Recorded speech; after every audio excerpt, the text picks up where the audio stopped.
Hello students, I am Shivadinkar. I welcome you to the channel The Maths Report. In this video, we are going to study about the 3D geometry NCERT exercise 11.2.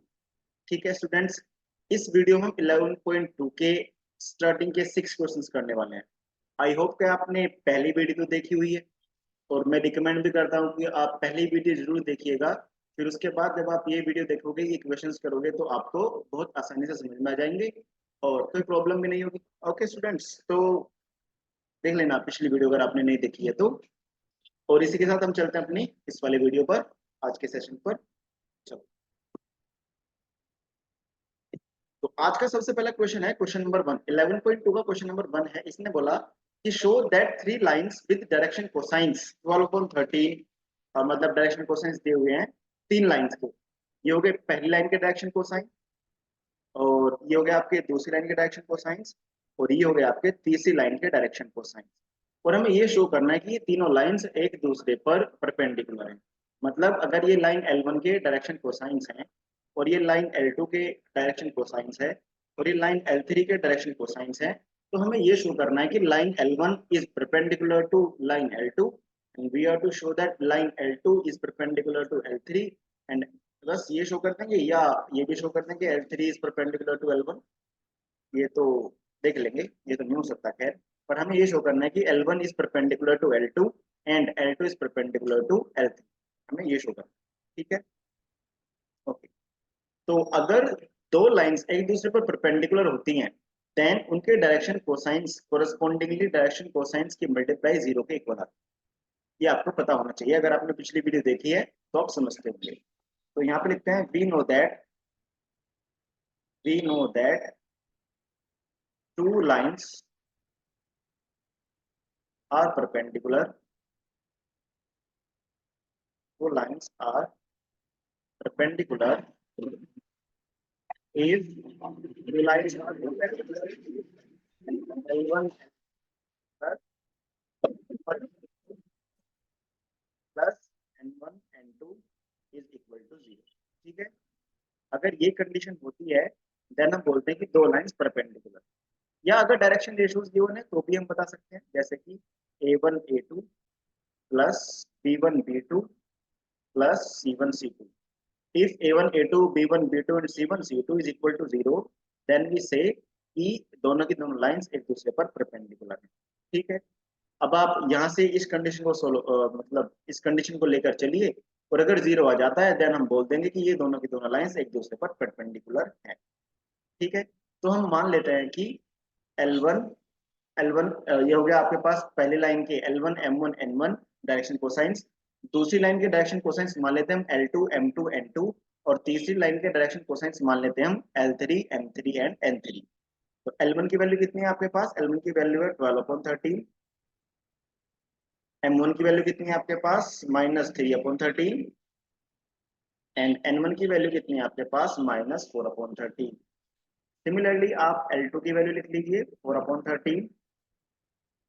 M2 की value लिख लीजिए, that is 12/13। And N2 की value लिख लीजिए आप 3/13। और ऐसे ही L3 M3 and N3 की वैल्यू भी हम लिखते हैं। ठीक है, वैल्यूज लिखने के बाद आपको करना क्या है, आपको इस कंडीशन को लेकर चलना है कि L1 L2 plus M1 M2 plus N1 N2 0 होना चाहिए। तो चलो हम लेकर चलते हैं L1 L2 plus M1 M2 plus N1 N2, यानी कि हम लेफ्ट हैंड साइड ले रहे हैं। लेफ्ट हैंड साइड आपने ले ली, तो अब आप यहाँ पर L1 की वैल्यू पुट कीजिए, दैट इज 12/13। एंड L2 की वैल्यू पुट कीजिए, दैट इज 4/13। प्लस M1 की वैल्यू पुट कीजिए -3/13। M2 की वैल्यू पुट कीजिए 12/13। प्लस N1 की वैल्यू पुट कीजिए -4/13। एंड N2 की वैल्यू पुट कीजिए 3/13। ठीक है, इसके बाद आप सॉल्व करोगे, यह आ जाएगा आपके पास 48/13 एंड -36/13 एंड -12/13। क्लियरली इन तीनों को सॉल्व करेंगे तो क्या आ जाएगा? 0 आ जाएगा। तो अगर L1 L2 plus M1 M2 plus N1 N2 की वैल्यू 0 आ जाती है, देन ये शो हो जाता है कि लाइंस एक दूसरे पर परपेंडिकुलर है। अब जैसे आपने पहली दो लाइंस के लिए इनको सॉल्व किया है और 0 के इक्वल प्रूफ कर दिया है, ऐसे ही बाद की दो लाइंस को भी लेकर चलना और उनको जीरो के इक्वल प्रूफ कर देना। ये प्रूफ हो जाएगा कि ये लाइंस क्या है, एक दूसरे पर परपेंडिकुलर। ठीक है स्टूडेंट्स, आई होप तो आपको ये समझ में आया होगा कि कैसे शो करना है कि लाइंस एक दूसरे पर परपेंडिकुलर है। तो डायरेक्शन कोसाइंस की मल्टीप्लाई एंड उनका सम जीरो के इक्वल आता है, या डायरेक्शन कोसाइंस की मल्टीप्लाई एंड उनका sum is equal to. Okay, आगे बढ़ते हैं। क्वेश्चन नंबर 2 में इसने बोला कि show that the lines through the point, मतलब ऊपर वाले दोनों पॉइंट से पास होने वाली line is perpendicular to the line passing through नीचे वाले जो हमें पॉइंट गिवन है।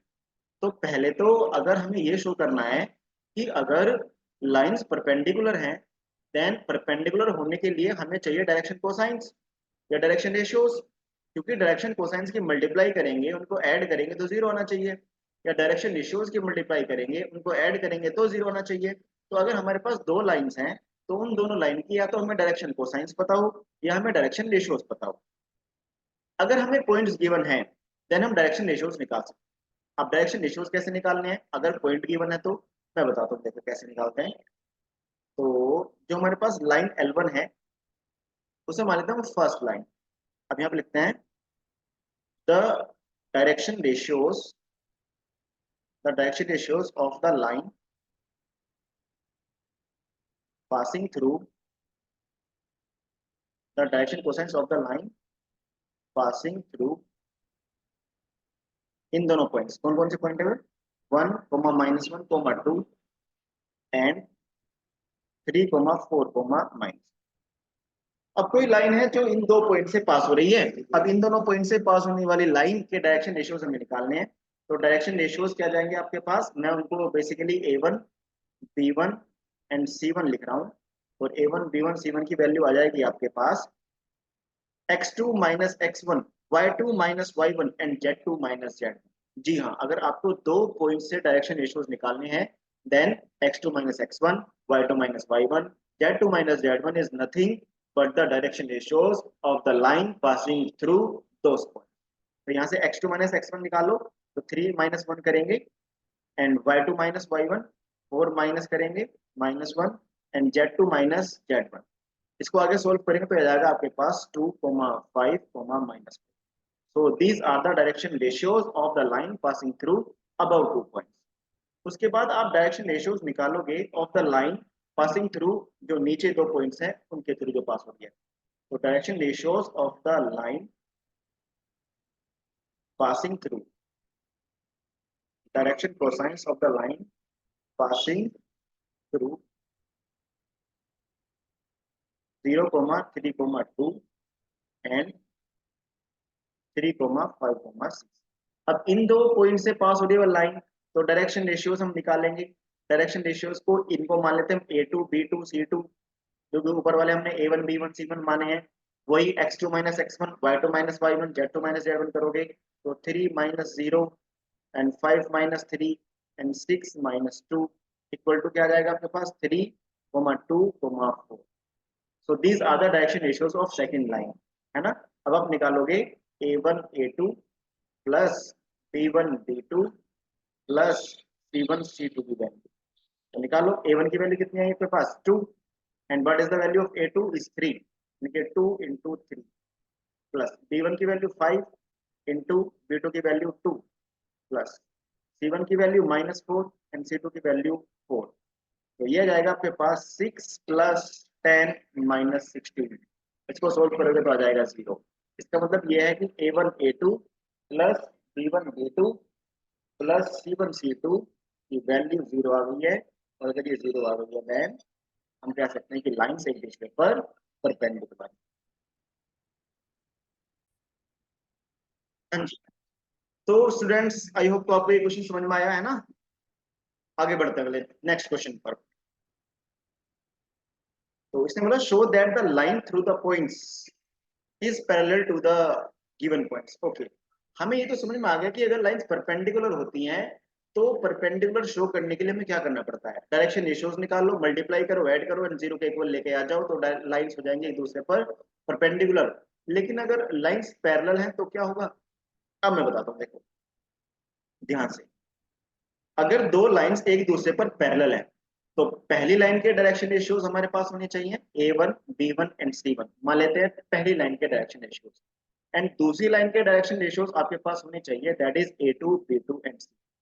अगर आपके पास पहली लाइन के डायरेक्शन रेशियोज हैं, दूसरी लाइन के भी डायरेक्शन रेशियोज हैं, और अगर ये वाली कंडीशन फुलफिल हो जाती है कि A1 upon A2 is equal to B1 upon B2 is equal to C1 upon C2, then दोनों की दोनों लाइंस एक दूसरे के पैरेलल होती है। तो हमारा काम क्या होगा, यहाँ पर हमारा पहला काम होगा डायरेक्शन रेशियोज फाइंड करना, और उसके बाद A1 upon A2, B1 upon B2 and C1 upon C2 find करना। तो यहाँ पे लिखते हैं हम direction ratios of the line passing through, direction ratios of the line passing through 4, 7, 8 and 2, 3, 4। ठीक है, तो अब तो आप डायरेक्शन रेशियोज निकाल सकते हो। मान लेते हैं इसके direction ratio A1, B1, C1 है, तो A1, B1 एंड C1 की वैल्यू क्या आ जाएगी correspondingly, x2 minus x1, y2 minus y1 and z2 minus z1, ये तो आपको पता है। तो 2 minus 4 and 3 minus 7 and 4 minus 8, इनको सॉल्व करेंगे तो आ जाना है -2, -4 and -4। So these are the direction ratios of the first line. Now calculate, find the direction ratios of the second line. Direction ratios of the line passing through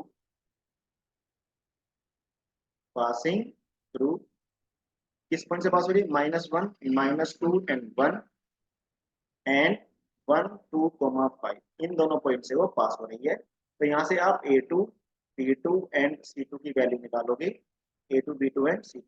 तो आएगा x2 minus x1 that is 2, y2 minus y1 that is 4 and z2 minus z1 that is 4।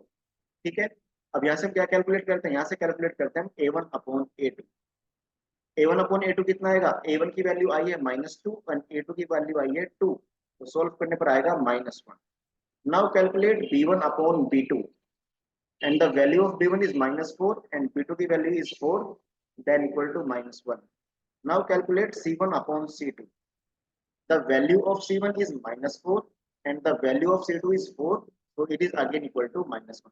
तो यहाँ से हमने देखा कि A1 upon A2, B1 upon B2 and C1 upon C2 is equal to -1, सभी के सभी इक्वल हैं, और अगर सभी के सभी रेशियोज इक्वल हैं देन हम बोलेंगे कि these lines are parallel to each other। Okay, अब बात समझ में आ गई, आगे बढ़ते हैं। Find the equation of the line which passes through the point 1 to 3 and is parallel to the vector 3i plus 2j minus 2k। इसके जैसा क्वेश्चन एग्जैक्ट मैंने पहली वीडियो में कराया, जो मैंने सबसे पहले वीडियो डाली है, उसमें मैंने पूरा का पूरा एक्सप्लेन किया हुआ है कि किसी लाइन की इक्वेशन कैसे बताते हैं, कब बताते हैं, क्या क्या कंडीशंस हैं, उसमें सब मैंने आपको बताया हुआ है। अगर आपने पिछली वीडियो देखी है तो इस क्वेश्चन को करने के लिए आपके पास 1 मिनट का भी नहीं लगेगा टाइम, आप इसको बहुत जल्दी कर दोगे। लेकिन अगर पिछली वीडियो नहीं देखी है ना, देन आपको प्रॉब्लम होने वाली है भाई। आगे बढ़ता हूँ, चलो करते हैं इस क्वेश्चन को। हम जानते हैं कि we know that we know that हम जानते हैं कि एक लाइन की इक्वेशन जो कि किसी पॉइंट से पास हो रही है ना, मान लेते हैं पॉइंट ए है हमारे पास 1, 2, 3, एंड हमारे पास एक गिवन है वेक्टर बी, मान लेते हैं इसको, that is 3i cap plus 2j cap minus 2k cap. अगर एक पॉइंट दिया हुआ है और एक डायरेक्शन दी हुई है, देन हम स्ट्रेट लाइन की इक्वेशन कैसे बताते हैं, वेक्टर इक्वेशन कैसे बताते हैं स्ट्रेट लाइन की, vector R is equal to vector A plus lambda vector B. This is the equation of the straight line when the line is passing through a point A and is parallel to the given direction vector B। ठीक है, तो यहाँ से हमारे पास answer क्या बनेगा, vector R is equal to vector A। Vector A मतलब जो पॉइंट A गिवन है उसका वेक्टर बनाइए, उसका पोजीशन वेक्टर बनाइए। तो इस पॉइंट A का पोजीशन वेक्टर क्या बनेगा, very simple, i cap plus 2j cap plus 3k cap, क्योंकि यहाँ पर 1, 2, 3 है ना पॉइंट, 1, 2, 3 का मतलब है 1i cap, 2j cap and 3k cap, plus में आएगा लैम्डा एंड वेक्टर बी की वैल्यू क्या गिवन है आपको, 3i cap plus 2j cap minus 2k cap. So this is the required answer. अगर आपसे पूछा जाए कि what is the equation of the straight line in 3D when the line is passing through a point and is parallel to a given direction, तो हमें ये पता होना चाहिए कि स्ट्रेट लाइन की इक्वेशन इस इक्वेशन से दी जाती है। वेक्टर ए की वैल्यू क्या है, वेक्टर बी की वैल्यू क्या है, वो तो क्वेश्चन में दी जाएगी, बस वैल्यू पुट करनी होती है और हमारा आंसर आ जाता है। तो ये तो वेक्टर इक्वेशन है। कार्टेशियन इक्वेशन क्या होती है, किसी स्ट्रेट लाइन की Cartesian equation when the line is passing through a point when the line is passing through a given point and is parallel to a direction, ठीक है। तो उसकी इक्वेशन क्या बनती है, x minus x one upon A is equal to y minus Y one upon B is equal to z minus Z one upon c. तो इस equation से निकालते हैं हम स्ट्रेट लाइन की कार्टेशियन इक्वेशन, ठीक है। जहां पर x1 y1 z1 तो वो पॉइंट है जहां से लाइन पास हो रही है, और a b c are the direction ratios of the line. और डायरेक्शन रेशियोज जो हमें है वो डायरेक्शन से देखने को मिलते हैं। जो वेक्टर बी गिवन है ना, इसी से हमें direction ratios A B C देखने को मिलेंगे। तो चलो यहाँ पे वैल्यूज पुट कर देते हैं। तो x माइनस एक्स वन की वैल्यू कितनी है, 1 अपॉन ए की वैल्यू कितनी है, देखो यहाँ से आएगी ए की value 3 equals to y minus Y one की वैल्यू कितनी है 2, and what is the value of b 2 equals to z minus Z one की वैल्यू कितनी है 3, एंड c की वैल्यू कितनी है -2। So this is the equation in Cartesian form and this is the equation in vector form. तो आपसे straight line की equation को वेक्टर फॉर्म में पूछ सकता है और कार्टेशियन फॉर्म में पूछ सकता है, वो तो क्वेश्चन के ऊपर डिपेंड करता है। ओके स्टूडेंट, तो आपको समझ में आया कैसे निकालनी है वेक्टर इक्वेशन, कैसे निकालनी है कार्टेशियन इक्वेशन। अगर नहीं समझ में आया तो पिछली वीडियो जरूर देख लेना, एक बार क्लियर हो जाएगा, 100% क्लियर हो जाएगा। क्वेश्चन नंबर 5 में इसने बोला find the equation of a line in vector and in Cartesian form. इस बार जो मैं स्ट्रेट लाइन की इक्वेशन बतानी है वो वेक्टर फॉर्म में भी बतानी है एंड कार्टेशियन फॉर्म में भी बतानी है। And the line is passing through the point, ठीक है। लाइन जिस पॉइंट से पास हो रही है उसका पोजीशन वेक्टर गिवन है हमें ये। तो मान लेते हैं ये पॉइंट ए से पास हो रही है और पॉइंट ए का पोजीशन वेक्टर आपको गिवन है vector O A. Point A का पोजीशन वेक्टर बनेगा ओ ए वेक्टर। तो वेक्टर ओ ए आपको क्या गिवन है, 2i cap minus j cap plus 4k cap, है ना। और यहाँ से आप पॉइंट ए भी बता सकते हैं। पॉइंट ए बन जाएगा देखो 2 कोमा -1 कोमा 4, ठीक है। पॉइंट से पोजीशन वेक्टर बनाना, पोजीशन वेक्टर से पॉइंट बनाना कोई बहुत बड़ी बात नहीं। इसके बाद बोला and is in the direction, और एक हमें डायरेक्शन गिवन है। डायरेक्शन यानी कि हमें क्या गिवन है, वेक्टर बी। डायरेक्शन का मतलब हमें क्या गिवन है, vector B. Vector b given है आपको i plus 2j minus k cap, i cap plus 2j cap minus k cap. अब आपको वेक्टर इक्वेशन बतानी है। तो वी नो दैट हम क्या जानते हैं, vector equation of a line, vector equation of a line is, किसी लाइन की वेक्टर इक्वेशन क्या होती है, that is vector R is equal to vector A plus lambda vector B. Vector A, इसको हम वेक्टर ए लिख सकते हैं, ठीक है। तो यहां से बन जाएगा आपके पास आंसर कि vector R is equal, vector R की कोई वैल्यू पुट नहीं करनी होती, ठीक है। वेक्टर आर को वेक्टर आर ही लिखते हैं। और वेक्टर आर होता क्या है, वही बात पिछली वीडियो जरूर देखो, आपको क्लियर हो जाएगा कि व्हाट इज वेक्टर आर, ठीक है। यहाँ तो आपको वेक्टर आर की वैल्यू नहीं रखनी।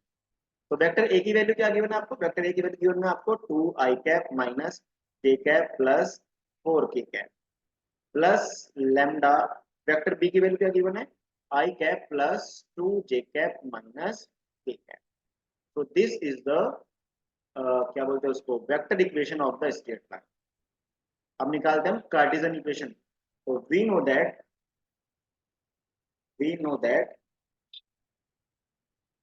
Cartesian equation of a line is given as, कैसे देते हैं हम कार्टेशियन इक्वेशन, कैसे लिखते हैं, that is x minus x one upon A is equal to y minus Y one upon B is equal to z minus Z one upon C. x1 y1 z1 तो ये रही x1 y1 z1, and a b c की value आएगी यहाँ से। तो x1 y1 z1 की value put कर दीजिए, a b c की वैल्यू पुट कर दीजिए, आपके पास कार्टेशियन इक्वेशन आ जाएगी। तो x माइनस x1 की वैल्यू कितनी है 2 अपॉन a की वैल्यू कितनी है 1। देखो यहाँ पे i कैप का कोफिशिएंट 1 है, तो मतलब a की वैल्यू 1 हो गई, is equal to y minus y1 की वैल्यू कितनी है -1। एक माइनस तो यहाँ पे एक माइनस ऑलरेडी है, तो प्लस हो जाएगा y plus 1 upon and b की वैल्यू है आपके पास 2 is equal to z minus z1 की वैल्यू है 4 एंड c की वैल्यू कितनी है यहाँ से देखने पर आपको पता चलेगा माइनस। तो this is the Cartesian equation of the straight line which is asked in the question. Okay students, I hope को आपको ये क्वेश्चन समझ में आया होगा। आगे बढ़ते हैं।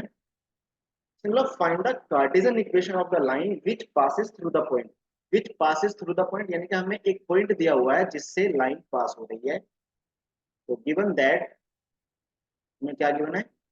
Given that line passing through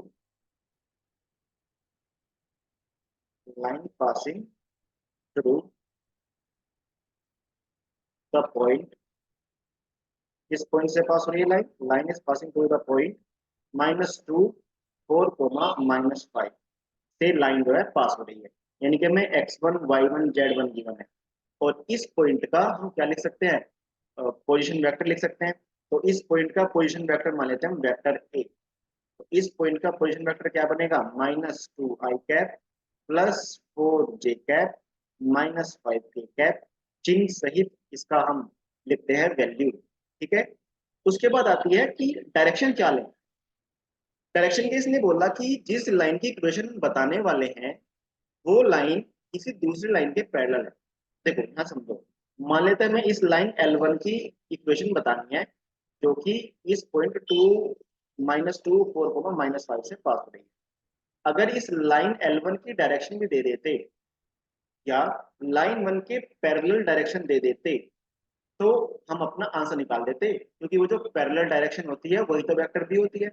लेकिन इस क्वेश्चन में इन्होंने क्या करा, इन्होंने पॉइंट तो दे दिया लेकिन डायरेक्शन नहीं दी। डायरेक्शन नहीं देकर इन्होंने इसके पैरेलल एक लाइन दे दी, लाइन L1 के पैरेलल एक लाइन दे दी L2, है ना। और L2 की इक्वेशन आपको दे दी जो कि आपके सामने लिखी। चलो ठीक है सर, इतना तो हम समझ गए कि इक्वेशन बताने के लिए लाइन की तो हमें दो चीज की जरूरत होती है, एक तो पॉइंट और एक डायरेक्शन। सर इस क्वेश्चन में हमें पॉइंट तो दिखाई दे गया लेकिन डायरेक्शन दिखाई नहीं देगी। लेकिन हाँ, जिस लाइन की इक्वेशन हमें बतानी है उस लाइन के पैरेलल एक लाइन दिखाई दे रही है। अगर L2 लाइन आपको दिखाई दे रही है तो L2 लाइन की इक्वेशन लिखने से पहले हमने L2 लाइन के पैरेलल डायरेक्शन देखी होगी, यानी कि ये वाली डायरेक्शन जो कि L2 लाइन के पैरेलल है। और ये जो पैरेलल वाली डायरेक्शन होती है वो कहाँ देखने को मिलती है हमें, डिनोमिनेटर में। तो ये जो डिनोमिनेटर में लिखा हुआ है वो लाइन L2 के लिए पैरेलल डायरेक्शन है, मतलब 3i cap +5j cap +6k cap. तो ये जो 3i cap +5j cap +6k cap है वो लाइन L2 के पैरेलल एक डायरेक्शन है। और क्वेश्चन में इसने ये बोला है कि L1 लाइन L2 के पैरेलल है और L2 लाइन के पैरेलल डायरेक्शन हमें गिवन है। अगर L1 और L2 एक दूसरे के पैरेलल हैं तो जो L2 की डायरेक्शन है क्या वही L1 की डायरेक्शन नहीं होगी? यस सर, समझ गए। जो L2 के पैरेलल डायरेक्शन है वही L1 के पैरेलल डायरेक्शन होगी। तो इसका मतलब ये है कि इस इक्वेशन में जो वेक्टर बी बन जाएगा वो बन जाएगा आपका 3i cap +5j cap +6k cap. ठीक है। अब इसकी आप कार्टेशियन इक्वेशन भी लिख सकते हैं, वेक्टर इक्वेशन भी लिख सकते हैं। वेक्टर इक्वेशन कैसे लिखते हैं अब तो बता दो आप कि वेक्टर इक्वेशन कैसे लिखते हैं किसी स्ट्रेट लाइन की। Vector r is equal to vector a plus lambda vector b।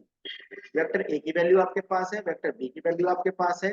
इस इक्वेशन में वेक्टर a वेक्टर b की वैल्यू पुट करेंगे, हमारे पास इसकी वेक्टर इक्वेशन हो जाएगी जो कि क्या बन जाएगी, -2i cap +4j cap -5k cap plus lambda, lambda भी ऐसे रहता है, और बी आ जाएगा यहाँ पे 3i cap +5j cap +6k cap. ये तो बन गई vector equation. This is the vector equation of the required line, है ना। अब हम बताते हैं Cartesian equation.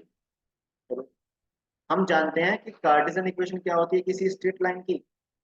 Cartesian equation, the Cartesian equation of a straight line is given as x minus x1 upon a equals to y minus y1 upon b equals to z minus z1 upon c। And what is the value of x1 y1 z1? जो ये point given है हमें ये और कुछ नहीं बल्कि x1 y1 z1 है। और abc की वैल्यू क्या है, ये जो 3 5 6 है ये और कुछ नहीं बल्कि एबीसी की वैल्यू है। तो सब चीज पुट कर दीजिए, सब चीज जो हमारे पास है, तो जाएगा एक्स माइनस और माइनस का 2 यानी कि प्लस बन जाएगा, और अपन में आएगा ए की वैल्यू जो कि क्या है 3 equals to Y minus Y one की वैल्यू 4, अपन में आ जाएगा 5 इक्वल टू होगा Z minus Z one that is plus हो जाएगा, मतलब अपन में आ जाएगा 6। तो this is the required Cartesian equation of the given. तो वेक्टर इक्वेशन कैसे निकालनी है, कार्टेशियन इक्वेशन कैसे निकालनी है, आपको समझ में आया। अगर लाइंस पैरेलल होती हैं और परपेंडिकुलर होती हैं तो कैसे सोल्व करते हैं क्वेश्चन को, ये भी समझ में आया। ठीक है, तो ये रही आपकी आज की क्लास स्टूडेंट्स। अगर आपको ये क्लास अच्छी लगी है, सब कुछ समझ में आया, तो इसे लाइक कीजिए, शेयर कर दीजिए अपने सभी दोस्तों के पास। और पूरी एक्सरसाइज तो खैर आने वाली है, बने रहिए हमारे साथ जब तक हम दूसरी वीडियो नहीं लेकर आते हैं। जय हिंद।